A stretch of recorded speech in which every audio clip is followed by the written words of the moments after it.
welcome, ladies and gentlemen, to yet another episode of the hit Chelmsford cable television series, 4th and 62. My name is Jon. John, excuse me. It's ladies and gentlemen, boys and girls. Oh, thank you, Sherm Feller. Right? There you go. Ladies and gentlemen, boys and girls. I hope that was good. So with me today, as always, is the coach, Bob Pariseau, and interrupting me, like he always does, from Pawhuska, Oklahoma, everybody's favorite. That's right, Cousin Steven. John, spell Pawhuska, Oklahoma. Pawhuska, Nebraska. Pawhuska, Oklahoma, not Nebraska. Excellent. Now, do either one of us good. know if that's true or not? It's true. You can Google. You can Google it because I did. All right. So there's a bunch of things we need to talk about, and the first note I had on my list is are the Red Sox all done now? Stop right there. Okay. I am sick and tired of spending hard-earned cash to go watch those assholes play baseball. They suck. Oh my God. What? Oh my God. What? What are you doing? What's going on here? Oh my gosh. Ref, are you serious? I don't understand this whatsoever, folks, but you'll hear from my lawyer. Ref. Bob, did you just get red carded here? He did. He got a red flag. In the long story, 2-month history of 4th and 62. Ladies and gentlemen, Coach Bob Pariseau just got ejected from the studio, I guess, for using a dirty word. So right now we have an empty seat. And Steven, what do you think? I'm going to go to the right-hander. Okay. Well, I got to tell you the truth because, if this really were a soccer match, you get red carded, you can't substitute. Did you know that? Yeah, but it's not a soccer match. It's Okay. It's professional television. So we're going to go to the right-hander. All right. Beth, welcome. This is Beth Pariseau. We're very lucky to have Beth with us today. Beth? As Beth is Bob's daughter. And I guess you're not still nervous, are you? No, I wasn't until you said that. Oh, good. Okay. Perfect. So I'll keep asking you if you're nervous. Okay. Like every 5 minutes or so. Cool. Sounds good. So, are the Red Sox all done after they walked the ballpark last night? The referee's leaving, so we can say anything we want. I mean, ditto to what my dad said. And yeah, they're done. They're done. Stick a fork in them? Oh yeah. Mm-hmm. The best Steven? they're gonna Could do have is asked. 500. You could have asked that question in April. Well, you know what? All I wanted was to make the summer interesting. And I guess they did. But now They it's did. like, now it's just horrible. They can't even throw strikes. Yeah, this is kind of what I thought it would be like all along. So I guess if you look at it from that point of view, they did better than a lot of us were expecting in the beginning, especially in the first half. But yeah, they are the best they can do. I think Peter Abraham had a good article today in the Globe saying the best they can hope for is finishing above 500 for the first time since 2021. Imagine that. Which is sad in itself, but yeah, that's about the best we can hope for at this point, I think. And what Ref Snyder, Wong, and one other person got to get, they were like the team leaders. They got together and, want to try to pep everybody up, but I think it's too late. I think it's too far gone. I don't think it's a matter of pep. They don't have the horses. Yeah. Well, you know what? A couple of things that I put on our notes here. I put Trevor Story. It would be nice to see him come back. Steven, what do you think? Yeah, I think they obviously, if they had any chance at all, they needed Trevor Story to play shortstop and be the so-called glue in the infield. And once that happened, it was just like, oh my God. Their defense wasn't good to begin with, but he was at least a major league shortstop. It would have been great. Not like disparaging anybody who played the position after him, but he was really the guy that was going to be the man in the infield. So when he went down, but frankly, it was all about pitching. They just didn't have any. Brian Bella was not Cy Young. No, you're right. And, I think at this point, and Beth, maybe you'll agree, at this point, forget the wild card. Oh yeah. Because what, they're 5.5 out now? Right. And with 22 games to go or 23 games to go. So let's see how Liam Hendricks does for next year. I just, I'm tired of the projects. I'm tired of this big market team that I'm sounding like my dad now, but that charges the highest ticket Don't prices swear. in the league. Doing these bargain basement projects like Hendricks and Rich Hill of all people, and I guess, I thought that Chaim Bloom got needlessly vilified when he was here because part of what he was supposed to do was develop the farm system. And I think we're starting to see some of the results of that right now, but they're all position players. Yep. They don't have pitching talent coming through the minors other than Bayo, and they haven't made big free agent signings. And, it's frustrating. It's frustrating for a fan. It absolutely is. No, we've been blaming John Henry for this for a while now. Oh, yeah. And it wasn't Chaim Bloom's fault. It really 100%. was. If you're not going to spend money on Yep. players, you're not going anywhere. Right. Absolutely.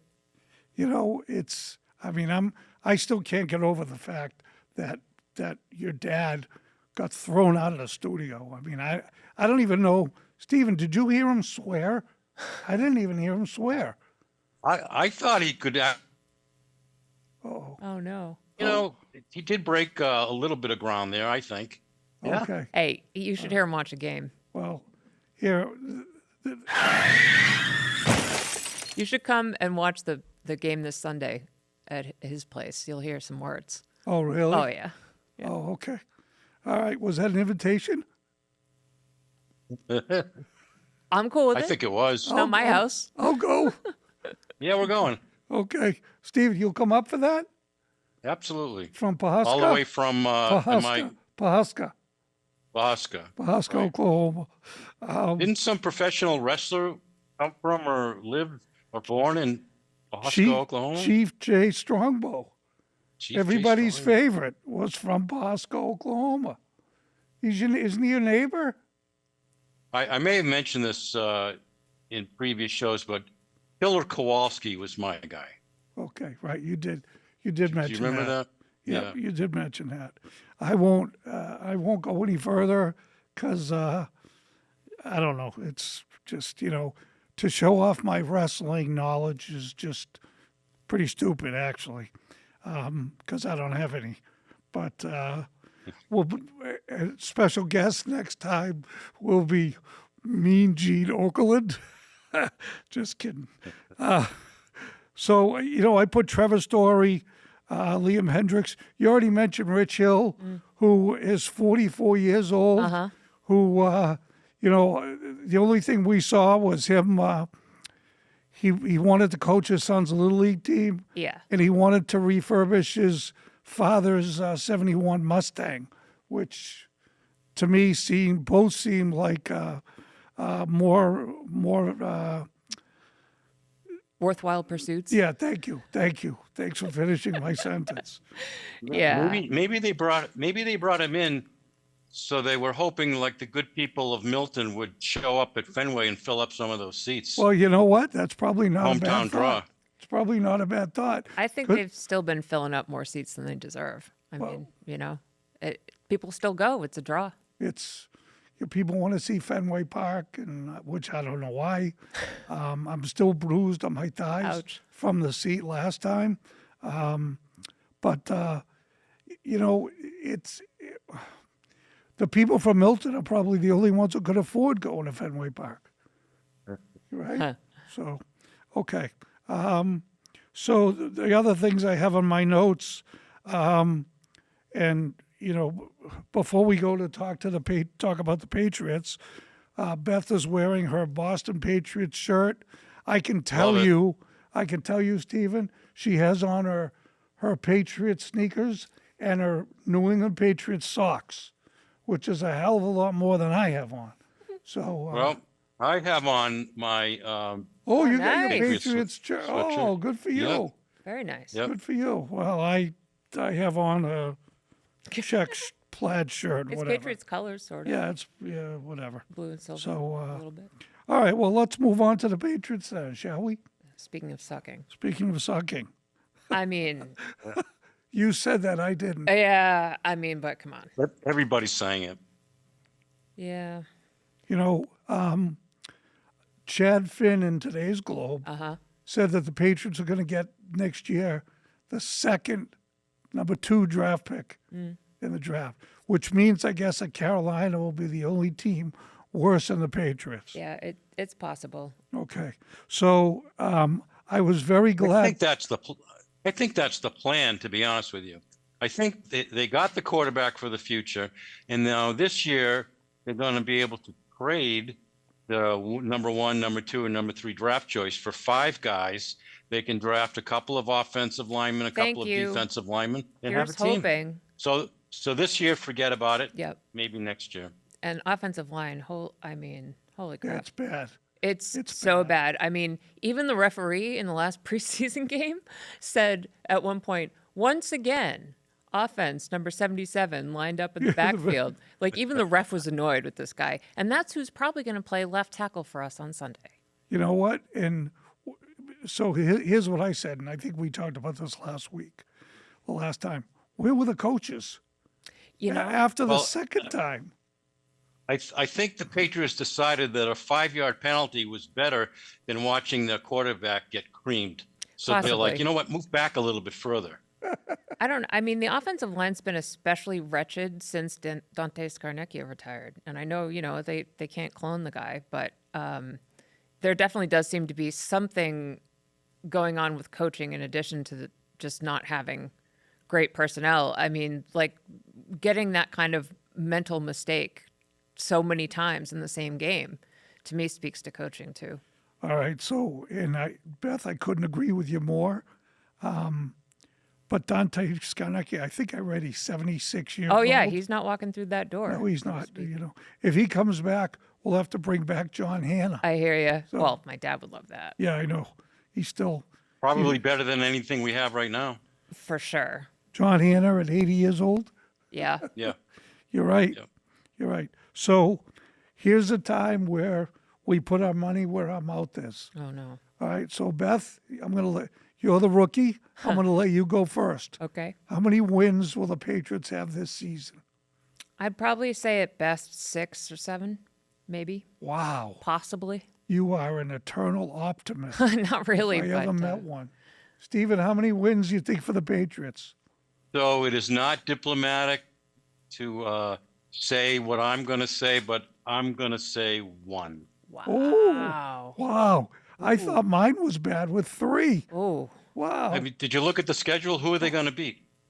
I could care less. Hey, any given Sunday. doesn't matter. You never know. You really Doesn't never matter. know. They're going to stink. They'll end up winning because, some guy on the other team fumbles in the end zone or something. It'll be something. Don't get me really- wrong. What? Yeah, I guess that's true. But don't get me wrong. I'm going to be rooting hard for them every week, and I'm going to have fun, and I'm going to hope they're going to win, and we'll see how it goes.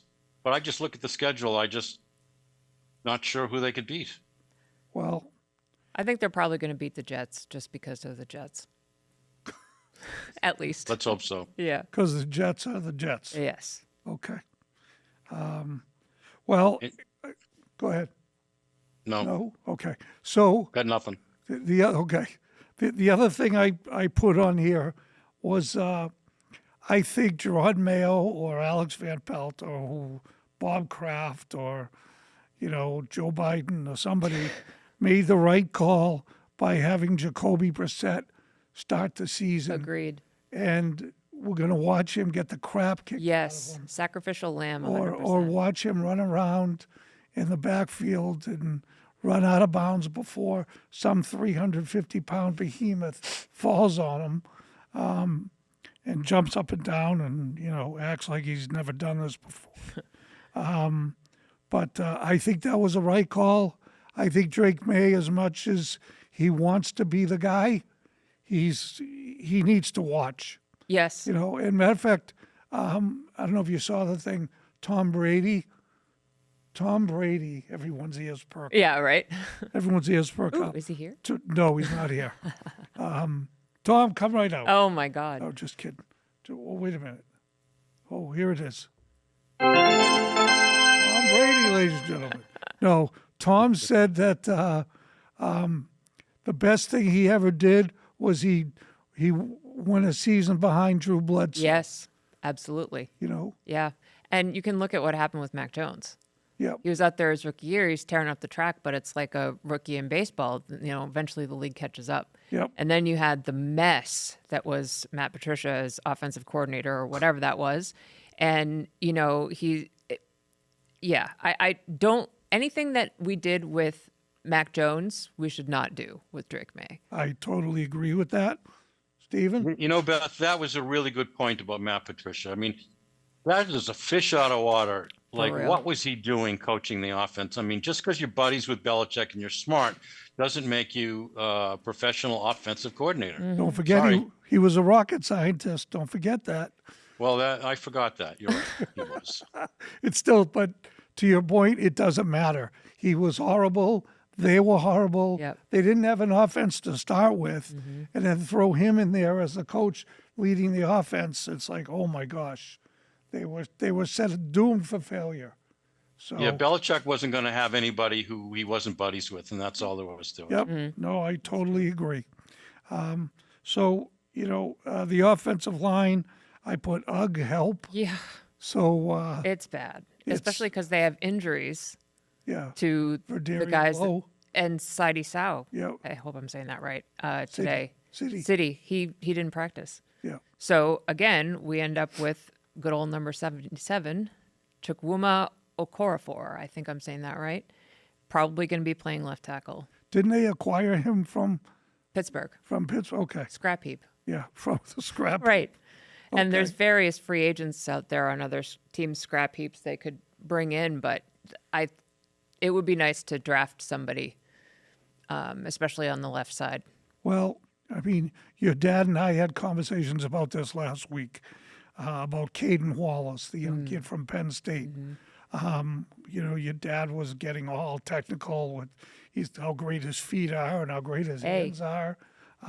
That's when Steven said, Bob, you're a real coach. He is. You can't be the daughter of an offensive line coach and not have heard it's where the game is played. Oh, you're absolutely right. Yeah. That and You the John sounded Hanna just rant. like him. I have them memorized. You know what? It's going to be a long season, but just like we said with the Red Sox, maybe they'll make it interesting. I don't know how they're going to interesting. Stephen, you said 1 win. Beth, you said 6 or 7, which makes you the eternal optimist Sure. of the group. And I said 3. I don't know how many Bobs figured they were going to win, but it doesn't matter because they're not going anywhere. But I ultimately, in the big picture, in the long view, I have way more hope about the Patriots than the Red Sox because I think there's a Patriots owner that cares, and that's more than I can say about the Red Sox. Well, the Red Sox owner cares. He just doesn't care He cares about the counting his record. money. He cares about right, the money. Exactly. Exactly. I mean, the Patriots owner cares about winning football Right. games. Bob Kraft, he bought the team as a fan. Yep. He is a fan. Mm-hmm. We can argue about what happened with Belichick and, why Tom Brady left and all this stuff, but it doesn't really matter. Bob Kraft is a fan. Yeah. And And he's not off trying to buy, other another professional franchise. sports teams. He's not diversified. I mean, it's just a totally different business model at this point for those two teams. So, I believe that Bob Kraft is going to invest in players more than I believe John Henry will. I totally agree. Yeah. And I think John Henry's already showed that he's not gonna. Right. They're not gonna. Yeah. It's all guys that were, the last player to make Team X or Team Y. Mm-hmm. And hopefully, that player shows enough. Like Rob Refsnyder's a perfect example. And I like the guy, but he shouldn't be a starting outfielder. He should be a 4th or 5th outfielder. Yep. As Quadruple a A former guys. outfielder, you got anything on that?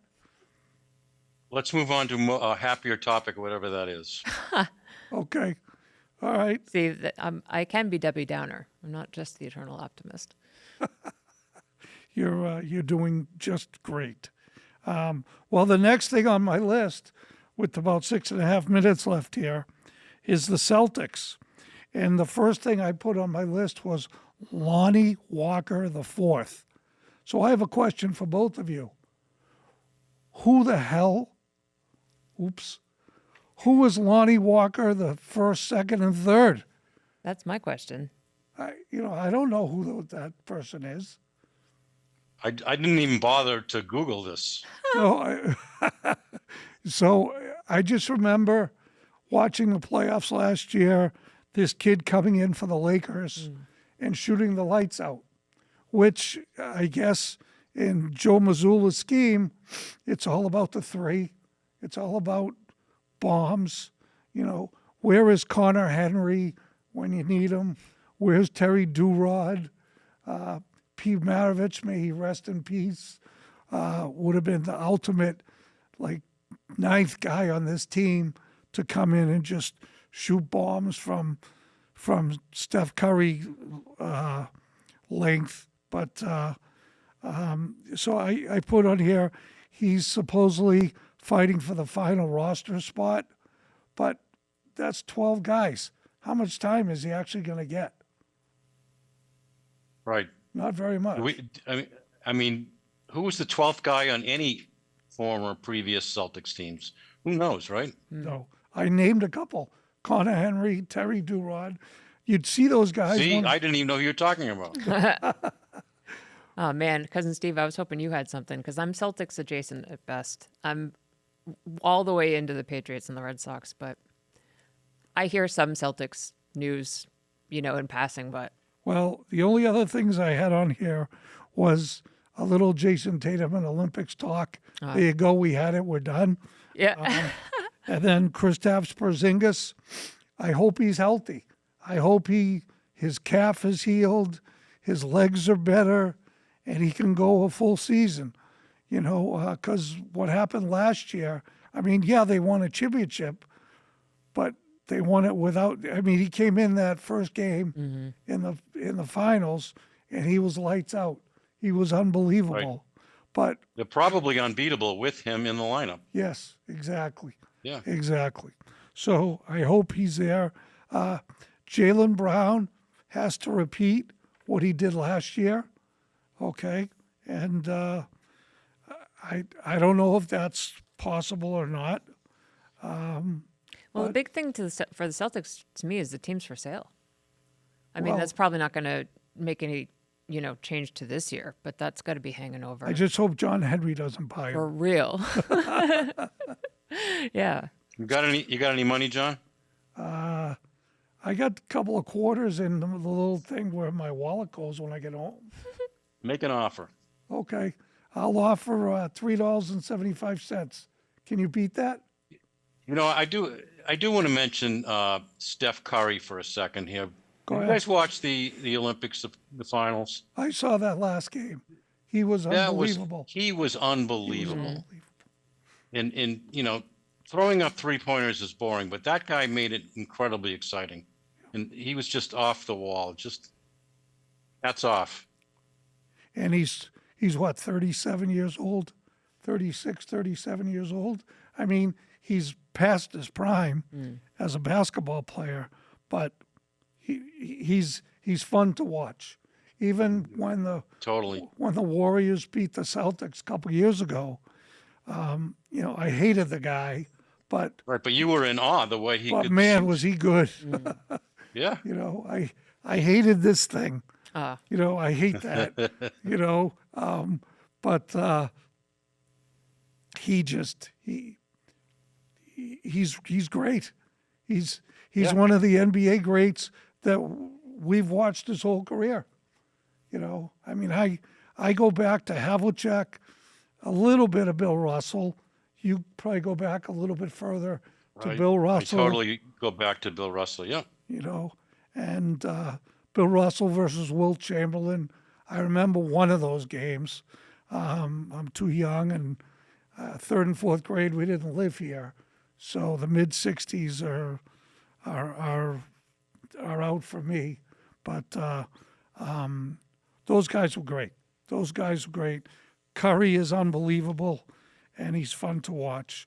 The last thing on my list was the Bruins, and we don't really have enough time. And Beth is not a card-carrying member of the Black and Gold. I know a little bit more about the Bruins. Okay. Because I have a friend who's as fanatical about the Bruins as I am about the Red Sox. So we've sort of compared notes a little bit.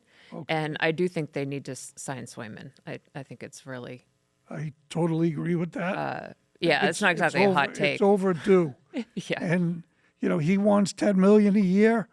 The Bruins don't want to pay him $10 million a year. It's just a matter of time before he asks for $12 million a year. Yeah. I mean, it's like, what are they saving their pennies for?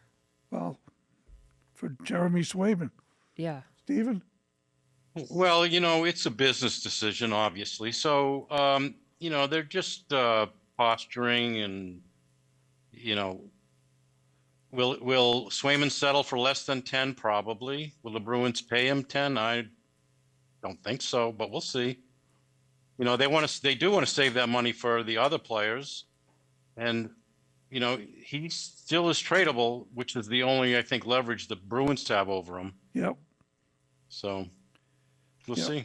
Yeah. And I hope he doesn't get traded, because the Bruins need a number one netminder now that Allmark is traded. But who knows? And then my last thing on here is, with 10 seconds left, who hugs at the end of the game now? Yeah. Who Poor gets Sway. a hug? I say retire it. I say that was organic Yeah. when it happened. It was great. And now you're going to stage it. I think it's kind of like Benintendi Yep. and so I was on. just going to say. Yes. Yep. Hugging in the outfield. Okay, it was great. And now it's enough. Yep. Okay. That's my feeling. I couldn't agree more. That's going to wrap up this episode of 4th and 62. I'd like to thank Beth Pariseau Thank you for coming in for from the having me. bullpen and helping out now that her father was thrown out of the studio, which still boggles my mind. Steven, thank you very much. Beth, thank you very much. Thank you. And Thanks, this is thanks, Beth. Jon Freedman Thanks, John. signing off. We'll see you soon. Thank you very much. Bye-bye. Bye.